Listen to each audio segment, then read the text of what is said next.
things. That's okay. I'm not trying to attract anybody's attention. Oh, I'm on my way out. My first day out. On since I've been off probation. It is like a probation, to be real, when you become the only person who is taking care of everything, because you have so much going on, and unless you become a widow or a widower, you wouldn't understand. Or if you lost your significant other, whether it be your live-in lover, live-in partner, live-in whatever, you'd understand. And what I know now from what I did not know from when after I lost my ex-husband Peter, because I rushed into the relationship with my husband Mark, and we only knew each other for 10 months. So 10 months is not 10 months is a blink. 10 months is a fart in the wind. 10 months is nothing.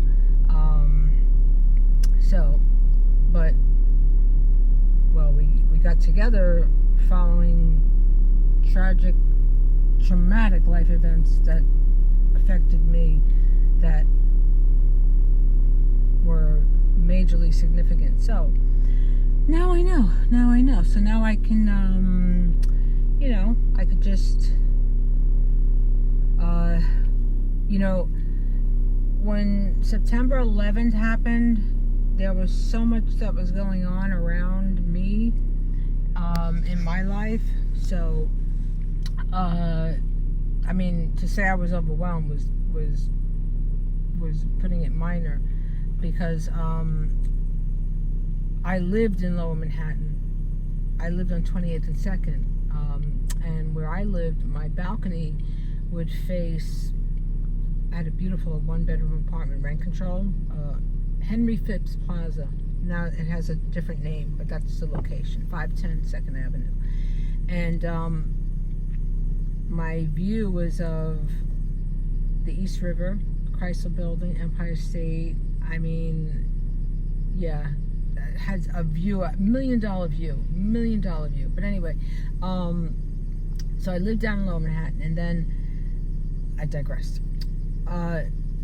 After they had the staging area set up down in Lower Manhattan surrounding the attack site, Ground Zero, they then they had set up a morgue outside of Bellevue. And so now my balcony faced 29th and 2nd, between 1st and 2nd. So I would see the East River.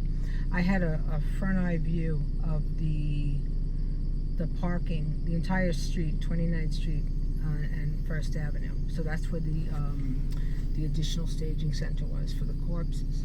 So yeah, there was a lot going on, and then all the craziness that happened with that. Whenever somebody dies, any type of insurance or what have you, in that situation, my ex had left me on his policy, and he had always told me, he said, no matter what, I'm always taking care of you, because that's just how it was. And so he left me, and that created conflict with his family. So anyway, moving forward from that, there's always a lot of stuff. So now I know to not ever by the grace of Allah, to ever jump into anything. Because let me just say, what happened here in my home, in my marriage, in of itself is a movie. It's like I can hear the narrator now on from Nightline, that man, I forgot his name. Because there were so many nooks and crannies that were hidden from me that I knew. I always felt in my gut, but it's an unfortunate thing. But what I have to say is, to anyone suffering, if you're in a bad state, emotionally, mentally, physically, spiritually, it will pass. It will pass. Everything does pass. It takes time. You have to heal.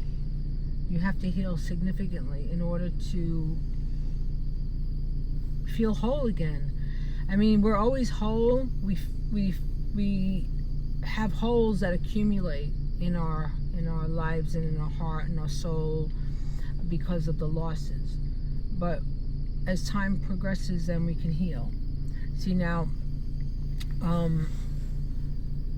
you know, it becomes a rebound situation when you lose someone. You want to rebound, and then the first, whether it be through death, divorce, whatever the case may be.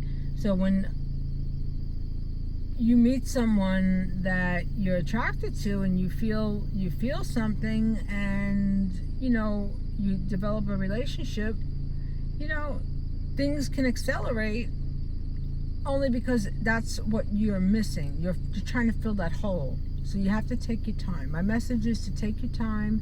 If you're suffering, if you're in a bad space mentally, listen to one of my videos for encouragement.